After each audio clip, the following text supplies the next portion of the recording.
Friday box நேயர்களுக்கு வணக்கம். September 12ஆம் தேதி அன்னைக்கு வந்து பார்த்தோம்னா கிட்டத்தட்ட 10 படம் வந்து ரிலீஸ் ஆக போகுது. என்னங்க வாரத்தில் ஒரு படம் 2 படம் ரிலீஸ் ஆச்சு அப்படின்னாலே இந்த ரிவ்யூ எடுக்கிறவங்களாம் திக்கி திணறாங்க. இந்த தேட்டருக்கு போகலாமா அந்த தேட்டருக்கு போகலாமான்னு சொல்லிட்டு கிட்டத்தட்ட 10 படம் வந்து ரிலீஸ் ஆக போகுது. என்ன ஆக போகிறாங்கன்னே சொல்லிட்டு தெரியல. எல்லாருக்குமே தெரியும், ரொம்ப முக்கியமான படத்தை தான் ரிவ்யூவர்ஸ்லாம் வந்து, அதாவது மக்களுக்கு என்ன படம் பிடிக்கும் அப்படின்னு சொல்லிட்டு தான் இந்த யூடியூப் ரிவ்யூவர்ஸ்லாம் வந்து பார்த்தோம்னா பைட்ஸ்லாம் எடுப்பாங்க. இதில் கிட்டத்தட்ட அதான் இப்போ சொன்ன மாதிரி 10 படம் கிட்ட ரிலீஸ் ஆக போகுது. அதில் ஒரு படம் வந்து இது வரைக்கும் அப்டேட் ஆகல, திடீர்னு நாளைக்கு கூட அப்டேட் ஆகலாம். அதையும் சேர்த்தே நான் சொல்லிடுறேன். முக்கியமாக வந்து பார்த்தோம்னா பேன் இண்டியா மூவியில் வந்து பார்த்தோம்னா தெலுங்கு படம் வந்து பேன் இண்டியா படம் வந்து ஒன்று ரிலீஸ் ஆகுது. அது வந்து தமிழ், தெலுங்கு, ஹிந்தி, கன்னடா, பங்காளி அப்படின்னு சொல்லிட்டு எல்லா மொழிலையும் வந்து ரிலீஸ் ஆகுது.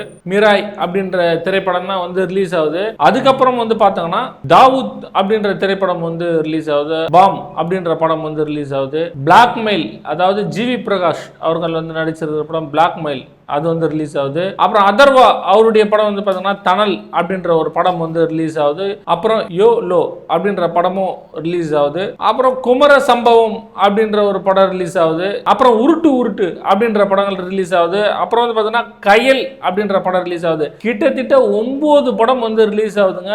இது வரைக்கும் இந்த 9 படம் தான் அப்டேட். 10வது படம் வந்து பார்த்தீங்கன்னா மதுரை 16 அப்படின்னு சொல்லிட்டு ஒரு படம் வந்து இன்னும் ரிலீஸ்க்கு வந்து டேட்டு வந்து சொல்லியிருக்காங்க, செப்டம்பர் 12. ஆனால் இன்னும் வந்து அவங்க ரிலீஸ் வந்து அப்டேட் வந்து இன்னும் பண்ணலை.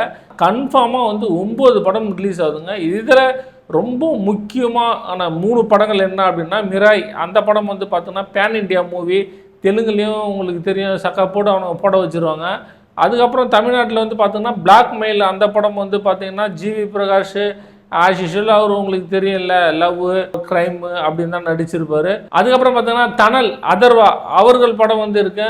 இப்போ கிட்டத்தட்ட ரொம்ப உற்று நோக்கிற படம் பார்த்தோன்னா இந்த தமிழகத்தில் வந்து பார்த்தோன்னா இந்த 2 படம் தான் வந்து சொல்லலாம், பிளாக்மெயிலும் தனலும். மிராய் வந்து பார்த்தோன்னா தமிழில் இருக்கிறவங்களுக்கு பிடிக்காது, தெலுங்கில் இருக்கிறவங்களுக்கு பிடிக்கும், திடீர்னு ஹிந்தியில் இருக்கிறவங்களுக்கு பிடிக்காது, கன்னடத்தில் இருக்கிறவங்களுக்கு பிடிக்கும். இது மாதிரி மாறி மாறி இருக்கும். இந்த 10 படத்தில் கிட்டத்தட்ட எந்த படம் நல்லா இருக்கு அப்படின்னு சொல்லிட்டு நம்ம பொறுத்திருந்து பார்க்கலாம். இந்த செப்டம்பர் 12ஆம் தேதி மட்டும் இத்தனை படம் ரிலீஸ் ஆகுதுங்க.